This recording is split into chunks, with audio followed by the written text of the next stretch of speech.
Olá a todos, eu sou o autor deste canal. Nossa história de hoje será sobre uma mulher grávida que chegou a uma fazenda abandonada, quase sem dinheiro. Margarida chegou à fazenda do avô no fim de março, quando a terra ainda não tinha decidido se ia ser primavera ou continuar fingindo que era inverno. Veio de ônibus até o cruzamento, depois andou 3 quilômetros pela estrada de terra, distância que sabia de cor pelas cartas do avô que sempre escrevia. Do cruzamento são 3 quilômetros. Não tem pressa. Olha para o horizonte. Com uma mala e uma barriga de 8 meses que não cabia em nenhuma das histórias que ela planejava contar sobre si mesma. Ninguém foi buscá-la. Ela não esperava. O avô tinha morrido em novembro e deixado a fazenda para ela no testamento, passando por cima de todo mundo, da mãe, dos tios, dos primos com suas vidas certas e suas opiniões sobre o que ela tinha feito com a dela. O tabelião ligou 2 semanas depois do velório. Ela segurou o telefone com as 2 mãos. Uma não era suficiente para uma notícia dessas, e ficou olhando para a parede do quarto alugado, onde não tinha nada além de uma rachadura no reboco que ela já conhecia de cor.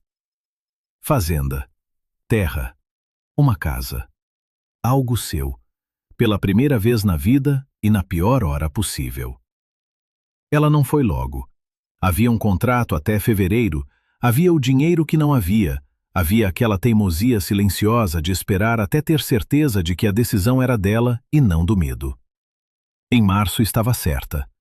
Pediu demissão. Fez a mala. Comprou a passagem. A casa apareceu atrás dos eucaliptos, baixa, com telhado cor de sangue velho, paredes de pedra caiada que em alguns cantos tinham descascado e mostravam a alvenaria cinza por baixo, como uma pessoa que parou de se cuidar não por preguiça, mas porque cansou. A cerca estava torta de um lado, a tampa do poço aberta. No varal entre 2 mourões havia um trapo, do avô, ela reconheceu na hora. O mesmo que ele usava para limpar as mãos depois do trabalho, que ela tinha visto numa foto enviada 3 anos atrás com a legenda "Tudo bem", que significava exatamente o contrário. Margarida parou no portão e pôs a mão na barriga. Não com carinho, não com drama, só pôs, como se encosta a mão numa parede para ver se aguenta. Aguentava. A barriga também. Ela empurrou o portão e entrou. Dentro, a casa cheirava como cheiram as casas quando a pessoa vai embora, mas as coisas ainda não aceitaram. Tabaco, couro, óleo de linhaça, tempo. Casas do interior têm um cheiro próprio, separado de tudo o mais. Na mesa da cozinha havia uma caneca. Dentro dela, borra de café ressecada. A última xícara dele. A que ele colocou e não guardou mais. Margarida ficou olhando tempo suficiente para entender que não ia guardar. Ainda não. Achou a cama, achou o cobertor que cheirava a mofo, mas era o único. Deitou sem se trocar e ficou olhando para o teto com uma rachadura que ia do canto até o meio. Outra rachadura, outro teto. Mas a mesma sensação de quem olha para a única coisa no cômodo e pensa: e agora? Na manhã seguinte ela contou o que havia. Uma cabra, velha, difícil, que olhava para Margarida com ar de quem ainda não tinha decidido nada. 7 galinhas, sendo uma claramente a chefe e sem a menor descrição sobre isso. Uma horta, tomada pelo mato, mas viva, com restos de alho do ano anterior e cebolinha que tinha brotado sozinha, sem pedir licença, só porque queria. Os pastos, secos depois do inverno, em pausa, não mortos. E um pasto grande, do outro lado da parede de pedra, no lado norte, com grama quase no tornozelo, vazio desde que o avô vendeu as últimas ovelhas 2 anos atrás. Ela anotou tudo num caderno, não por medo de esquecer, mas porque escrito parece mais real do que apenas visto. Fechou. Abriu de novo. Escreveu no rodapé da página: sem dinheiro, sem ajuda, sem escolha. Então, vamos. Ela não chorou. Não porque não quisesse. Queria, mas chorar com 8 meses, sozinha numa casa vazia, era um luxo que ela não podia se dar. Lágrima pede tempo. O tempo pedia outra coisa. O homem apareceu no 4º dia. Ela estava na horta, de joelhos na terra, arrancando hastes secas do ano passado, apoiando uma mão no chão para não perder o equilíbrio, devagar por causa da barriga, mas com força porque a raiva não tinha ido a lugar nenhum, só não tinha mais para onde ir, quando ouviu o rangido do portão lateral. o que dava para a trilha do pasto. Margarida se levantou devagar. A barriga tinha transformado todo o movimento simples em negociação, e o viu. Estava parado no portão, sem entrar. Segurava o chapéu na mão. Do lado dele havia uma égua baia com os flancos fundos e o passo cauteloso de um bicho doente que anda porque precisa, não porque quer. O homem era jovem, não menino, mas jovem, com aquele ar de quem já passou por algo sério o suficiente para aparecer na forma como segura os ombros, mas que ainda não tinha se acostumado a carregar isso como sentença definitiva. Olhou para ela sem constrangimento e sem aquele desconforto com que as pessoas costumam olhar para mulheres grávidas sozinhas de joelhos na lama. Olhou simplesmente, como se olha para uma pessoa. Margarida levou um tempo para perceber isso, mas percebeu. Boa tarde. Soube que a fazenda do seu João Carvalho foi herdada. Sou do sítio do outro lado do morro. Queria perguntar se posso deixar a égua no pasto. Pago, claro. Ela está doente, precisa de grama e descanso, e no momento eu não tenho um lugar adequado. Margarida olhou para a égua, depois para ele, depois para a égua de novo. A égua olhou de volta com a neutralidade cautelosa de um bicho que também não tira conclusões rápido. Quanto tempo ela precisa? Não sei, ela não está com pressa de melhorar. Margarida limpou as mãos nas calças. O pasto está vazio, pode deixar. Ele disse, me chamo Rui. Ela disse, Margarida. Ele assentiu. Ela voltou para a horta. Ele conduziu a égua pelo portão, tirou a cabeçada, ficou parado um tempo olhando ela encontrar os primeiros tufos de grama e comer com aquela seriedade de bicho faminto a quem finalmente deixaram ser. Depois, fechou o portão. Disse obrigado para o espaço entre eles, sem esperar resposta, e foi embora pela trilha lateral, além do morro. Margarida ouviu os passos dele até sumirem. Depois só o vento nos eucaliptos e o som da égua no pasto, baixo, constante, vivo. Ela não esperava que aquele som fosse assim. Que a presença de alguém do outro lado da parede pudesse soar desse jeito, não como invasão, mas como o oposto do silêncio que já estava começando a pesar. Ela voltou para a horta. A terra aceitava as mãos dela. O bebê deu um chutinho por dentro, direto ao ponto, sem drama, como quem só lembra que está lá. Eu sei, ela disse em voz alta. A gente se vira. Rui vinha toda manhã.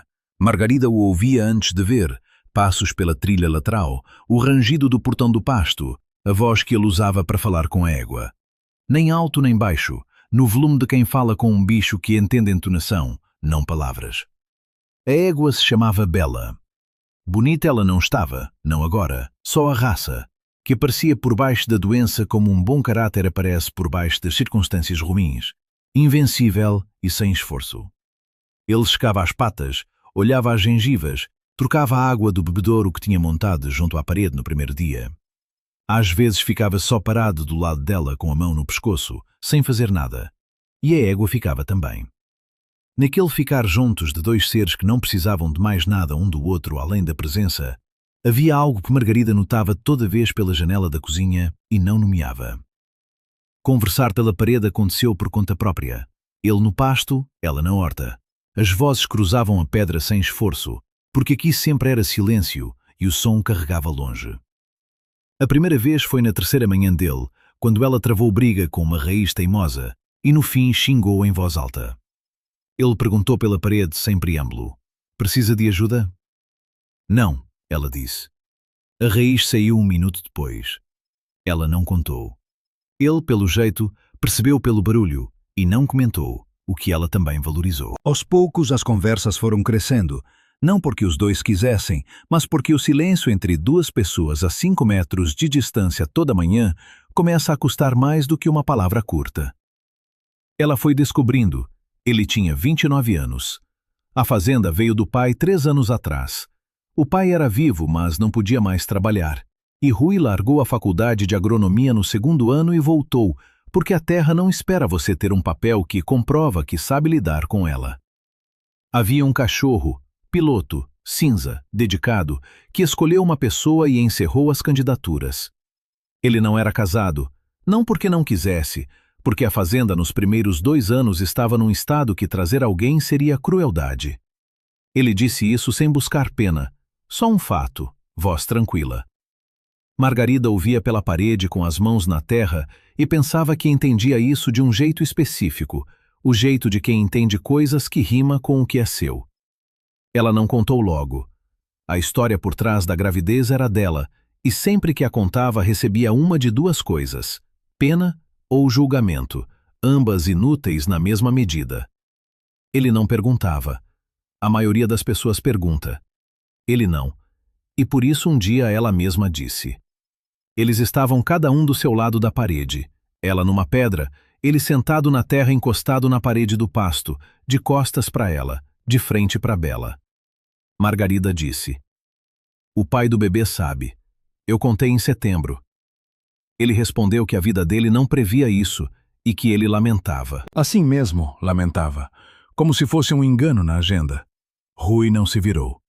Não disse nada durante um tempo que outra pessoa teria preenchido com palavras, de consolo, de julgamento, de encorajamento. Ele só estava lá, do outro lado da parede, com aquela qualidade de presença que não precisa de palavras para se fazer sentir. Depois disse, Bela comeu melhor hoje, um pouco mais. Margarida olhou para o céu esbranquiçado. Que bom, ainda bem. E não voltaram mais no assunto. Ele também não.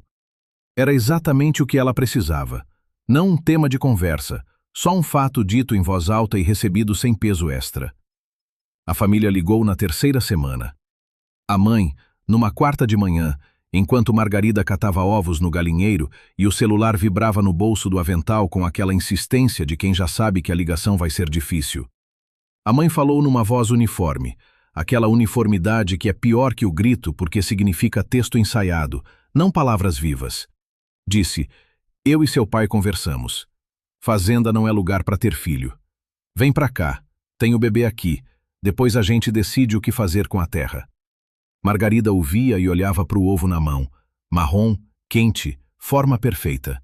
Disse, eu vou ter aqui. Você tá sozinha. Isso é irresponsável. O hospital fica a 20 minutos de carro. Eu já me informei. Você não tem carro. Eu resolvo isso. A mãe fez aquela pausa de quando os argumentos acabam e só resta a pressão.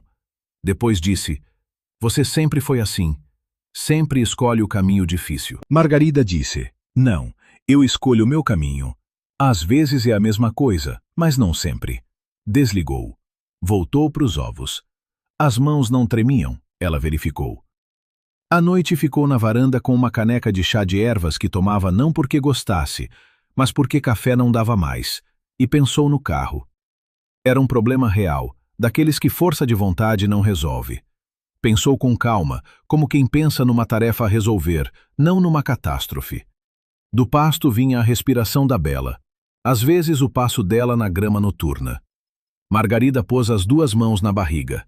Ainda um mês, disse. Mais ou menos. Primeiro a gente resolve o transporte. O bebê não respondeu, mas ela tinha quase certeza que ele tinha ouvido. Abril trouxe calor e trabalho em quantidade tal que Margarida adormecia toda noite antes de pensar em qualquer coisa além da lista do dia seguinte. A horta pedia plantio. Ela plantava batata, cebola, cenoura, feijão, abobrinha, devagar por causa da barriga e rápido por causa da falta de tempo.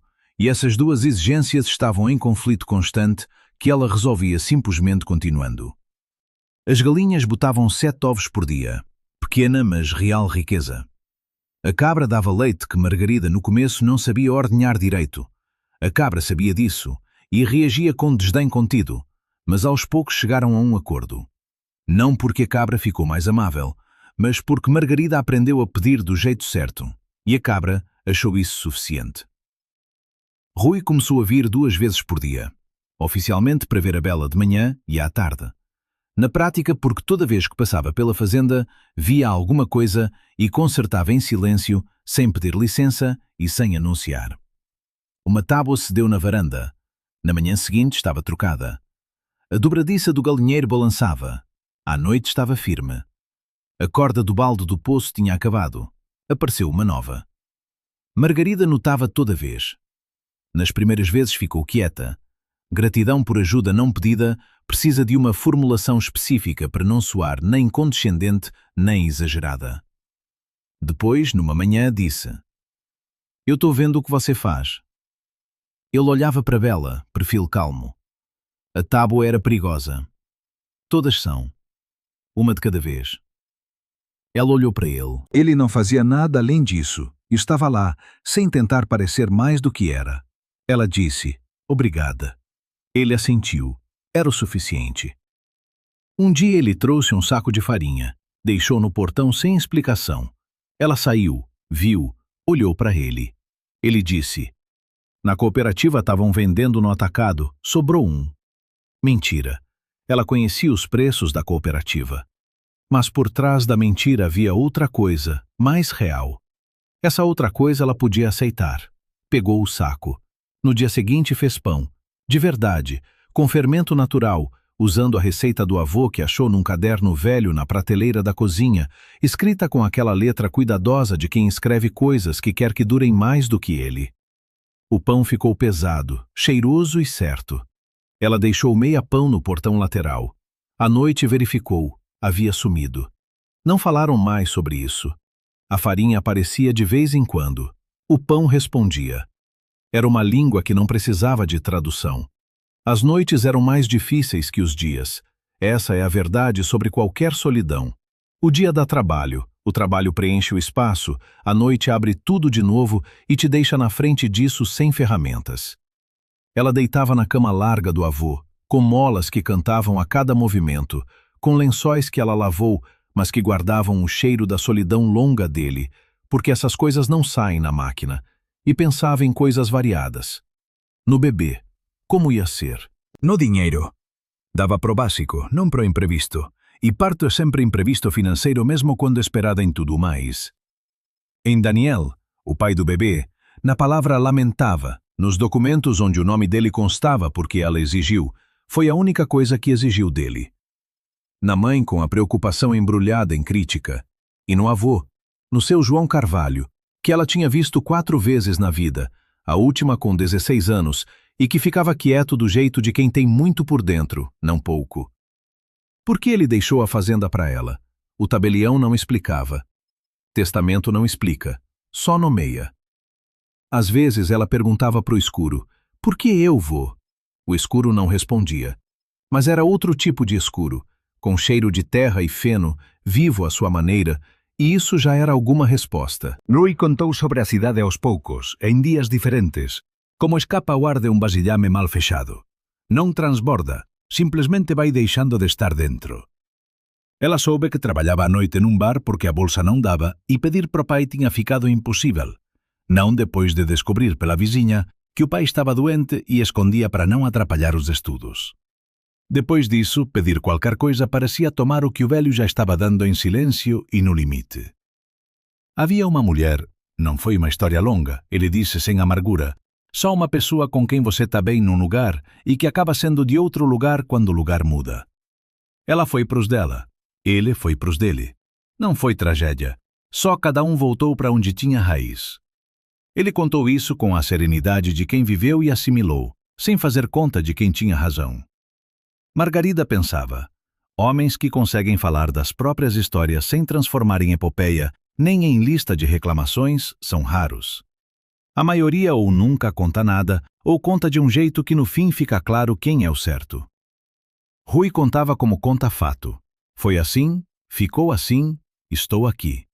Sem sobra. Ela valorizava a ausência de sobra. Ela própria sempre disse menos do que pensava. E pessoas assim pareciam próximas por natureza, sem precisar percorrer o caminho todo desde o começo. Um dia ele trouxe o piloto. O cachorro, finza, objetivo, con a postura de quem definiu lealdades e encerrou candidaturas, entrou no quintal, farejou o perímetro con método e sen presa, sentou no pé de Rui. Margarida agachou devagar, apoiando na cerca. Agachar de cócoras naquel ponto da gravidez era unha negociación, e estendeu a mão. Piloto olhou para ela, para Rui, de volta para ela. Depois se levantou, foi até ela, farejou a mão, deixou que ela cosasse a orelha, exatamente uma vez, com dignidade, e voltou para o lugar. Rui olhou para a cena com o ar de quem foi surpreendido por algo bom. Ele não chega em estranho, disse. Eu não sou estranha. Saiu sozinho, sem intenção de ser significativo. Ele ficou quieto. Mas havia algo mais quente no silêncio, ou ela estava aprendendo a ler o silêncio dele melhor. Ela não foi investigar. Houve um dia em que ele veio ao portão da frente, pela primeira vez, sempre usava a trilha lateral, e bateu. Ela abriu. Ele tinha o ar de quem preparou o que ia dizer. Eu tenho uma caminhonete, velha, mas funciona. Se começar, eu te levo ao hospital. Qualquer hora, é só falar. Margarida olhou para ele. Ele olhava de volta, direto, sem tentar fazer aquilo ser mais do que era. Por quê? Porque o hospital fica a 20 minutos e a pé você não chega. Eu ouvi dizer que você não dá conselho sem ser pedido. Isso não é conselho, é caminhonete. Ela ficou um segundo. Tá bom. Ele assentiu. Foi embora pela trilha. Ela fechou o portão e encostou as costas nele. Algo no peito, o que ela tinha segurado fechado desde setembro, desde o dia em que Daniel disse lamento e ela entendeu que ia sozinha, afrouxou um pouco. Não de vez, só um pouco. Por agora era o suficiente. O pai ligou uma semana depois da mãe. Curto, era o estilo dele a vida toda. Disse: a gente não entende sua decisão. Ela disse: eu sei. Ele disse: a gente está preocupado. Ela disse: eu sei isso também. Ele disse: se precisar de ajuda, fala. Margarida disse: falo. Ele desligou. 5 frases, mas 5 frases certas da pessoa certa na hora certa, às vezes valem mais que uma conversa longa. Ela pensou nisso depois, na horta, e pensou que o pai sempre tinha sido assim. Poucas palavras, mas as que ficam. Rui cometeu um erro no começo de maio. Pequeno, mas o primeiro. Ele arou a faixa lateral da horta que ela tinha deixado propositalmente para ervas silvestres, onde ela viu camomila e 1000 folhas crescendo. Arou porque achou que era um canto abandonado e simplesmente fez enquanto ela estava com a cabra. Ela voltou e viu a terra revolvida uniforme onde havia algo vivo e irregular. Parou. Ele estava com a enxada e entendeu pela cara dela na mesma hora. Eu não perguntei. Não. Pausa. Não pensei que fosse intencional. Agora você pensa. Ele assentiu, sem se defender mais do que tinha dito. Ela olhou para a faixa revolvida e pensou que a camomila ia brotar assim mesmo. As raízes eram mais fundas que a enxada. Depois pensou que mais importante que a camomila era ele estar ali com aquele ar de quem sente de verdade, não por ter sido pego, mas por ter errado. Tudo bem, ela disse. Ela volta. Ele soltou o ar. Quase nada. Ela viu. O parto começou numa noite de temporal, como se a natureza tivesse decidido que, já que era para fazer, que fosse com o cenário. Margarida acordou na 00:30 com uma dor diferente das contrações de treino das últimas semanas. Não uma pergunta, uma afirmação. Não um aviso, um começo. Ficou deitada contando segundos entre elas, com aquela calma estranha que vem nos momentos mais absurdos da vida, quando o pânico vai embora porque fica claro que não resolve nada. Lá fora a tempestade era de verdade. Raios a cada poucos segundos, trovão que não ecoava, amassava, chuva na horizontal. A luz caiu 10 minutos depois que ela se levantou.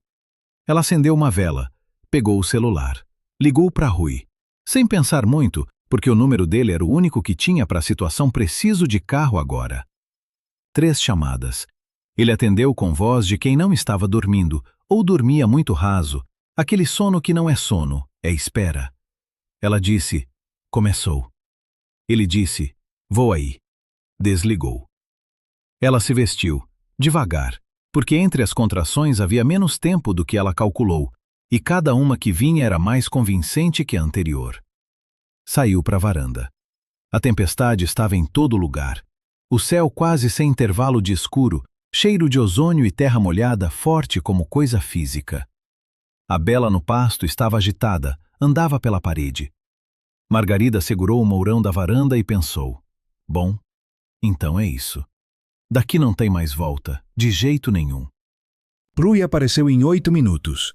Ela depois se perguntou como isso era fisicamente possível, e ele explicou que a caminhonete ficava na porteira de baixo do sítio dele, que é mais perto, e que ele saiu assim que desligou, quase sem roupa. Estava encharcado. Calça de trabalho, um casaco velho sobre o corpo, cabelo colado pela chuva. Tinha o jeito de quem correu sem pensar em como estava. Margarida achou num pensamento rápido que isso era bom sinal num homem. Quando a situação é de verdade, ele não pensa em como aparece.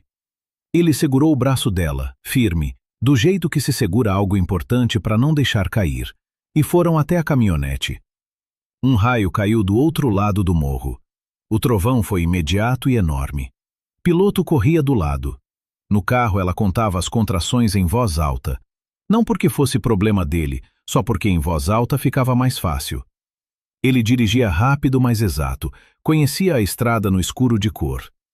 De vez em quando dizia alguma coisa curta. Próxima curva, mais 15 minutos. Tá respirando? Ela respondia sim. Às vezes não respondia porque não era a hora. Ele não repetia. O hospital era pequeno, de interior, com aquela luz noturna branca demais. A enfermeira assumiu o comando com competência imediata. Rui parou na entrada. Margarida estava saindo do carro e eles ficaram perto. Chuva nos dois, luz do hospital nas caras. Obrigada. Eu espero. Não precisa. Vai demorar. Eu espero. Ela olhou para ele, encharcado, sério, sem discutir. Assentiu. Entrou. Uma contração pegou no corredor e a enfermeira a segurou e a levou, e ela não pensou mais em nada além do que estava acontecendo no próprio corpo, que agora tinha uma única tarefa e não aceitava objeção. O filho nasceu às 4h22 da manhã. Pesava 3,2 kg. Chorou na hora e com força, como alguém que tinha coisa para falar e finalmente tinha como. Margarida segurou ele e pensou. Primeiro pensamento de verdade depois de horas sem pensar. É você. Finalmente. O filho olhou para ela com aquele olhar de recém-nascido que ao mesmo tempo não enxerga nada e vê tudo o que importa. Que reconhece sem rosto, só pelo calor e pela voz e pelo cheiro. Ela disse para ele: Meu nome é Margarida. Eu sou sua mãe. A gente mora numa fazenda. Tem uma cabra difícil e uma égua que está melhorando. Você vai gostar. A parteira fingiu não ter ouvido. Margarida agradeceu em silêncio. Às 6 da manhã, a enfermeira disse: Tem um homem no corredor que espera desde as 4 da noite e não vai embora. Fala para ele que tá tudo bem. Menino, o nome é João. A enfermeira voltou 1 minuto depois. Ele disse obrigado e pediu para passar adiante que quando der alta, ele vai estar no portão. Margarida olhou pela janela. O dia estava amanhecendo. A tempestade tinha passado. O céu era daquele azul que só existe quando a noite foi ruim de verdade e a manhã ficou boa de verdade. Ela pensou, ele sabe o nome. Era certo que soubesse. Ele esperou a noite toda e precisava saber o nome. João. Em homenagem ao avô. O único nome que veio sozinho e ficou. Ela voltou para casa no terceiro dia.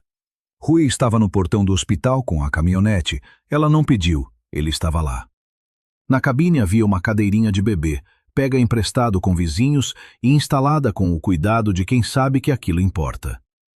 Margarida saiu com João no colo, 3 dias, 3,2 kg, dormindo com aquela expressão de confiança total que só existe em recém-nascidos e que ela já tinha medo de ver ir embora.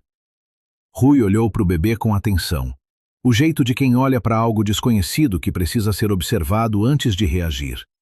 Depois disse, bonito. O nome é João, ela disse.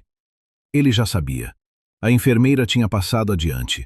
Mas ela queria dizer ela mesma, queria que saísse dela. Rui olhou para ela. Como seu avô. É. Ele assentiu, daquele jeito de aceitar o que é certo, e por isso não precisa de mais palavras. Foram embora. Os primeiros dias em casa foram mais difíceis do que ela esperava. Não porque algo concreto estivesse errado, mas porque ela não tinha previsto aquele cansaço que não é do corpo, é da atenção constante. João pedia presença, não ação, só presença, sempre, sem pausa. E isso se mostrou mais pesado do que o trabalho físico que ela não temia. Ela não dormia mais de 2 horas seguidas. A fazenda não parava. Galinhas, cabra, horta. Ela fazia o que era preciso com João numa tipóia de linho do avô, que ela montou com base num vídeo no celular às 3 da manhã, enquanto o bebê dormia 20 minutos. Rui não desapareceu. Isso foi importante de um jeito específico, do jeito que você entende que tem algo quando imagina como seria sem. Ele vinha de manhã e à tarde ver a Bela como sempre, e toda vez deixava alguma coisa no portão. Leite, pão. Uma vez uma panela de sopa embrulhada num pano para não esfriar. Margarida aceitava. Isso custava esforço. Aceitar ajuda sempre custa para quem aprendeu a se virar, porque aceitar parece admitir que não está se virando, e isso parece fraqueza. Ela dizia para si mesma toda vez que pegava a panela ou a garrafa de leite: aceitar ajuda não é fraqueza. É honestidade sobre ser humano. Ela trabalhava nisso. Era trabalho de verdade, não menos que o da horta. Numa manhã ela saiu para a varanda com João, sol de abril que ilumina, mas não aquece, e Rui estava no portão do pasto olhando para Bela. A égua estava no meio do campo comendo grama e era simplesmente saudável, sem ressalvas. Os flancos fundos tinham sumido, cabeça erguida, passo normal. Margarida disse: ela melhorou. Quase, ele disse sem se virar. Ela olhou para a égua e pensou que tem uma beleza específica em quem se recuperou. Carrega o saber de que podia ter sido diferente e não foi. E esse saber fica no corpo como um agradecimento sem destinatário. Rui se virou e viu João, de verdade, pela primeira vez, não na pressa da saída do hospital. Olhou por um tempo, sério. Depois perguntou: posso? Ela entendeu que era pergunta apesar da entonação. Deu um passo. Ele estendeu a mão, grande, marcada pelo trabalho, e tocou a bochecha do bebê com um dedo, de leve, como se toca algo frágil e importante. João não acordou. Rui tirou a mão. Pesado. 3.200, ela disse. Ele sentiu. Naquele seno havia algo que ela não nomeou, mas que ficou. A mãe chegou em maio, sem avisar. Era o estilo dela. Com aviso você se prepara, sem aviso você é como é. Margarida estava na horta com João na tipóia quando ouviu um carro estranho. A mãe desceu de casaco bege, o mesmo de 10 anos que Margarida conhecia como o próprio rosto, com botões grandes, um pouco apertado nos ombros porque a mãe nunca admitia ter engordado. Olhou para a filha, para a tipóia, para o João na tipóia, para a horta, para casa. Tudo na sequência e com aquela expressão que Margarida lia desde criança. Eu tô preocupada e só sei dizer isso com crítica. Tomaram chá na varanda. A mãe falou: a casa precisa de reforma, a horta é grande para uma pessoa, na cidade tem boas creches, Margarida podia voltar. Margarida ouvia e pensava: a mãe diz tudo isso não porque quer controlar, mas porque ama do único jeito que sabe, resolvendo problemas, eliminando risco, tentando construir ao redor da filha uma estrutura que não deixe ela cair. O problema é que Margarida não queria uma estrutura que não deixasse cair. Queria aprender a cair e a se levantar. Eram desejos diferentes que não se encaixavam, e as duas sabiam, e nenhuma sabia como mudar isso. Quando Rui apareceu no portão lateral, como sempre, manhã, Bela, sem anunciar, a mãe parou no meio de uma frase. Olhou para ele, para Margarida, para ele de novo. Rui cumprimentou curto e foi para o pasto. A mãe esperou ele sumir atrás da parede. Disse: quem é esse? Vizinho. A égua dele está no pasto. Desde quando? Desde abril.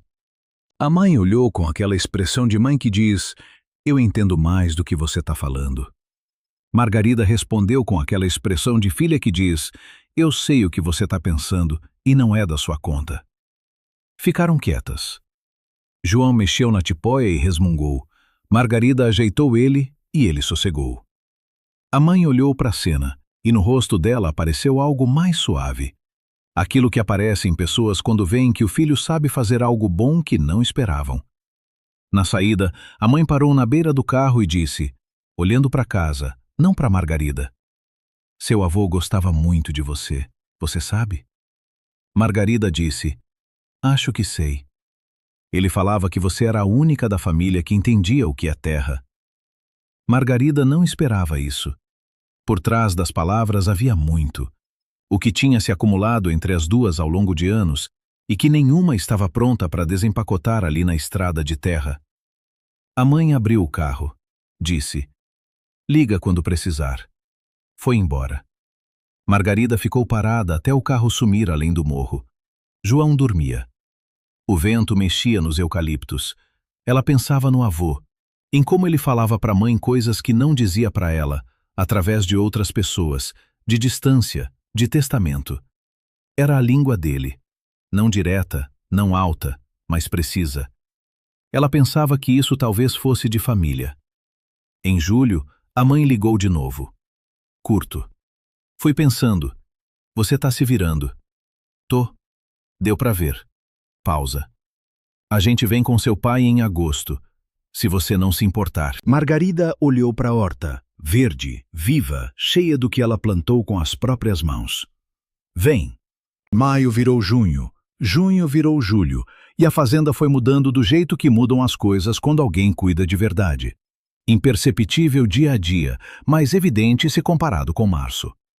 A horta estava cheia, com fileiras que parecem intenção, não acaso. As galinhas botavam certo. A cabra dava leite sem resistência. Chegaram àquela trégua possível entre seres teimosos quando os dois entendem que a paz compensa. A varanda não rangia. As dobradiças aguentavam. O poço funcionava.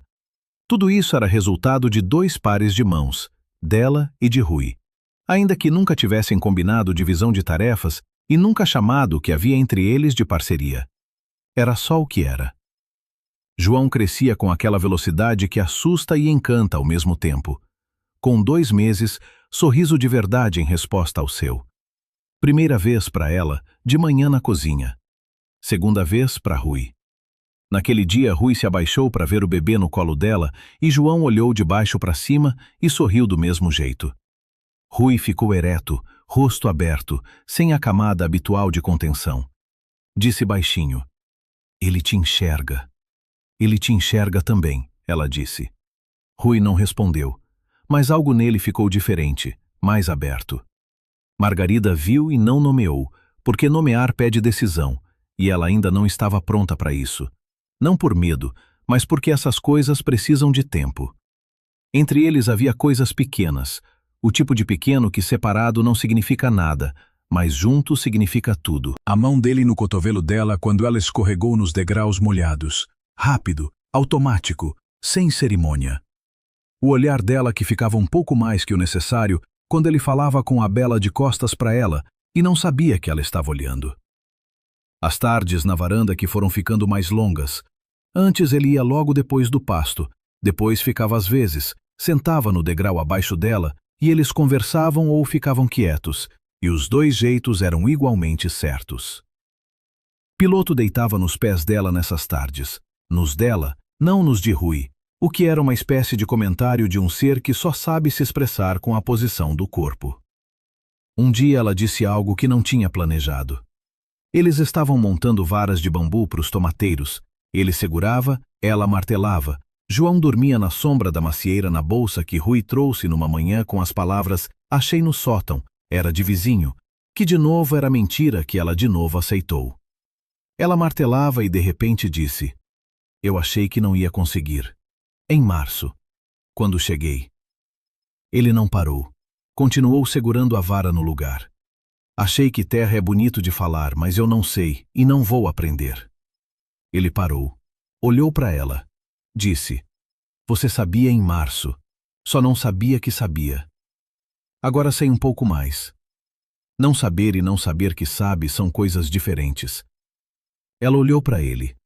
Ele pegou a próxima vara, colocou, ela martelou. Mas pensou nisso o dia todo, na diferença entre não saber e não saber que sabe, e pensou que isso era verdade não só em relação à terra. Houve uma noite de julho, quente, com cheiro de feno e de algo florido no campo que ela ainda não sabia nomear, quando João não conseguia se acalmar por horas. Não estava doente, só inquieto, com aquela inquietação de bebê que não tem causa específica e não tem remédio concreto. Ela andou com ele pela cozinha, pelo corredor, pela varanda, cantou o que sabia desde a infância, pouco e um pouco desafinado, mas ele parecia aceitar. Em algum momento saiu para a varanda de novo e viu luz na janela da edícula atrás da parede norte. Rui não estava dormindo. A luz estava acesa com calma, Só alguém acordado na mesma noite que ela.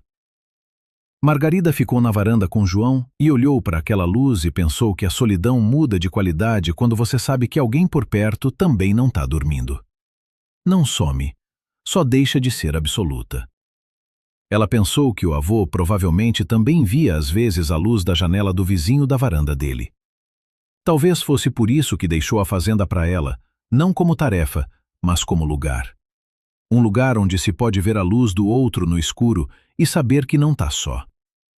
João adormeceu perto das duas, de vez, de repente, como adormecem bebês quando o cansaço finalmente vence a inquietação. Ela deitou ele, ficou um tempo olhando, depois voltou para a varanda. A luz da edícula tinha apagado. Ela olhou para o escuro além da parede e pensou: amanhã eu falo para ele que eu vejo essa luz, que ajuda, que eu quero que ele saiba.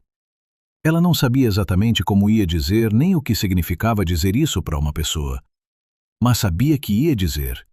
Era uma decisão pequena, do tipo que depois se mostra importante. Rui contou sobre o pai numa tarde de agosto na varanda.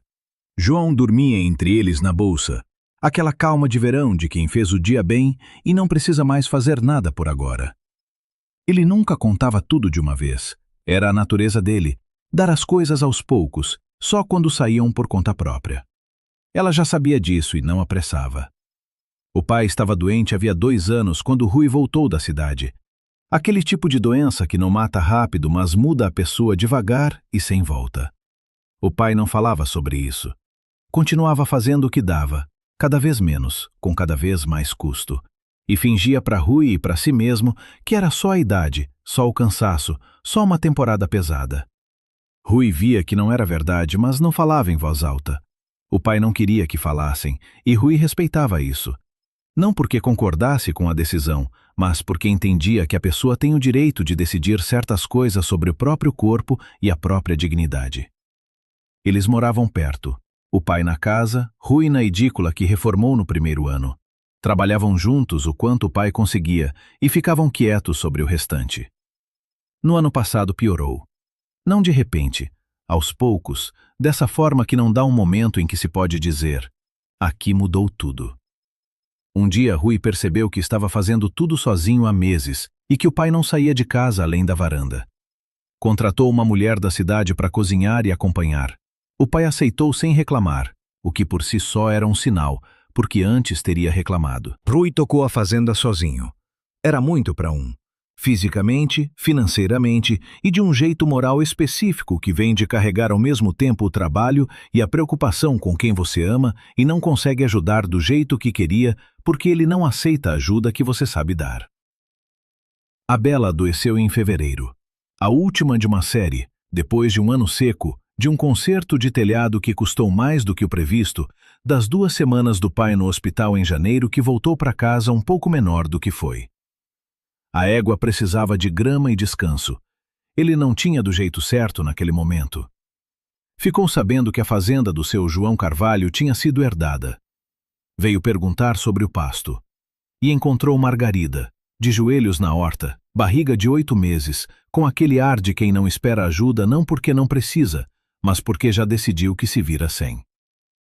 Ele contou isso sem drama, voz sem amargura, olhar na Bela que pastava na grama de agosto perfeitamente saudável. Margarida ouvia e pensava que toda pessoa carrega algo que não aparece por fora, e que Rui carregava do jeito de quem se acostumou a carregar, sem exibição, sem queixa, só carregando. Quando ele parou, ela disse: como ele está agora? Melhor que no inverno, pior que 2 anos atrás. Você está sozinho com isso.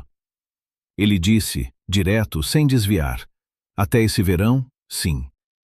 Ela olhou para ele. Ele olhou para ela. João entre eles respirava tranquilo e dormia. Até esse verão, ela repetiu baixinho. Não era pergunta. Ele disse, é. E era tudo o que precisava ser dito. Era exatamente suficiente. Depois daquela conversa, algo ficou diferente.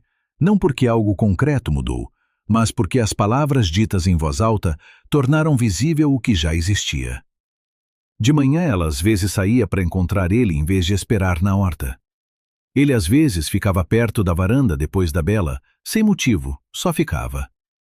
E numa manhã ela saiu cedo e quase tropeçou no piloto deitado na porta. O cachorro levantou a cabeça, olhou com a dignidade de quem escolhe onde dorme e tem razão nisso, e baixou de novo. Ela passou por cima com cuidado e foi até a cabra. À noite perguntou para Rui. O piloto dormiu na minha porta. Eu sei. Você trouxe ele? Uma pausa pequena. Eu deixei o portão aberto. Para onde ir foi escolha dele. Ela olhou para ele. Ele olhou para Bela. Ela decidiu que era resposta suficiente. No fim de agosto, ele a apresentou para o pai, sem planejamento. Ela foi com ele à cooperativa buscar sementes, ele sempre ia de qualquer jeito, e na volta ele desviou para a fazenda dele sem explicar. Ela não perguntou, entendeu quando pararam. O pai estava na varanda numa cadeira de braços, um homem que tinha sido grande, agora um pouco menor que si mesmo, com os mesmos olhos escuros de Rui, mas mais cansados, com as mãos pousadas nos braços da cadeira, as mãos de uma vida inteira de trabalho. Ele olhou para Margarida com João no colo com uma expressão que ela primeiro não leu e depois leu. Reconhecimento. Como se soubesse que ela ia aparecer, não ela especificamente, mas alguém como ela em algum momento. Filha do seu João? Neta. Ele assentiu, devagar, com economia, como movem as pessoas que aprenderam a valorizar o movimento. Disse, boa terra do seu avô, pena que ficou vazia. Não tá mais vazia. Ele olhou para ela, para Rui, depois disse, e havia nisso algo que ela recebeu como bênção ainda que ele não tivesse usado essa palavra. Ainda bem. Setembro veio com aquela luz que só setembro tem. Nem de verão nem de outono, uma terceira coisa. Dourada e um pouco de despedida. Luz que diz o melhor ainda vem, mas isso aqui também foi bom. A horta começou a dar. Tomate, abobrinha, feijão, a primeira batata. Ela desenterrou o primeiro tubérculo e ficou segurando. Tinha crescido da terra dela e das mãos dela, e parecia por isso diferente de qualquer outra batata. Ela deixou na peitoril da janela da cozinha. Sem saber exatamente por quê, só deixou. Depois entendeu. O avô fazia o mesmo. Ele sempre escrevia sobre a primeira colheita em separado, com aquela seriedade de quem fala de uma prova. A primeira colheita é uma prova. Prova de que a terra te aceitou e você aceitou ela. João, em setembro, já ficava sentado, instável, com apoio, mas sentado, olhando para o mundo de uma altura nova que claramente o encantava. Olhava para a cabra com a expressão de quem encontrou algo que não cabe na visão de mundo que tinha, intenso e um pouco desconfiado. A cabra olhava de volta com superioridade e uma pitada de irritação. Rui assistiu à cena um dia e disse, vai ser teimoso. Já é, disse Margarida. Com quem será? Ela olhou para ele. Ele estava com aquela cara de quem faz inocência depois de um comentário que não foi tão inocente. Ela jogou a luva da horta nele. Ele pegou sem olhar. João gritou, de alegria, não de susto. Aquele grito que significa de novo. Foi a primeira vez que os três riram de verdade. Não com educação, não contidos, só riram, incluindo o bebê que não sabia do que ria, mas sentia que precisava. A Bela foi embora no fim de setembro. Tinha se recuperado completamente e Rui foi buscá-la num dia enquanto Margarida estava na horta. Ela viu ele levar a égua pelo portão lateral. A Bela caminhava com a cabeça erguida, saudável de vez, sem ressalvas. Rui ia do lado sem cabeçada, e a égua ia com ele.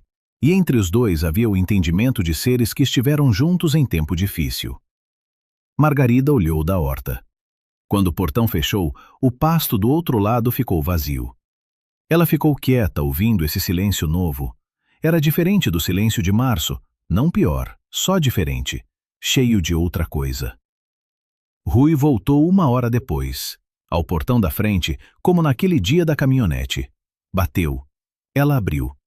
Ele estava sem chapéu, piloto do lado, com o ar de quem tem algo a dizer e sabe o que é. O pasto tá vazio, disse ele. Eu vi. Eu tenho 3 ovelhas jovens. Ela olhou para ele. Elas precisam de espaço, ele continuou, e na voz havia algo que entregava. Ele mesmo estava ouvindo quanto era transparente. Não é sobre as ovelhas, ela disse. Não. Eu sei. Piloto sentou entre os dois com o ar de quem fez o que podia e agora espera o resultado. Rui olhou para ela, sem pressão, sem pressa, só olhou, com aquela expressão que ela conhecia há meses e que agora estava aberta e tranquila e sem segunda camada. Margarida deu um passo para trás do portão, um só, aquele que significa entra. Ele entrou. O portão fechou atrás dele com o som das coisas que finalmente encontraram o lugar certo. Piloto entrou junto, como se fosse óbvio. Eles ficaram na varanda, os três, com João que não dormia e olhava para o piloto crescendo em fascínio, e o próprio piloto que finalmente farejou o pé do bebê e recebeu em resposta um grito de felicidade pura. A luz de setembro deitava sobre tudo, sobre a horta, sobre as paredes de pedra, sobre o telhado, sobre o pasto vazio além da parede norte, sobre os eucaliptos além do morro. Margarida pegou João e colocou nos braços de Rui, simplesmente pegou e colocou, sem palavras. Ele recebeu com aquela firmeza cuidadosa de quem recebe algo pesado e importante. João olhou para ele de baixo para cima e sorriu, aquele sorriso que reconhece. Rui pegou a mão dela, sem solenidade, simplesmente pegou, como se pega o que já é seu, mas que só agora tem nome. Ela não tirou. Além do morro, a Bela pastava no próprio campo, saudável, em casa. João estava nos braços de Rui. Piloto deitou nos pés de Margarida, por último e sem revisão possível. A horta estava cheia. A primeira batata na peitoril da janela. O céu de setembro escurecia sobre os morros devagar, dando a luz até a última gota, sem pressa, até o fim. Margarida ficou olhando para tudo isso e não pensou nada grande. Só ficou. Só estava ali. Era suficiente.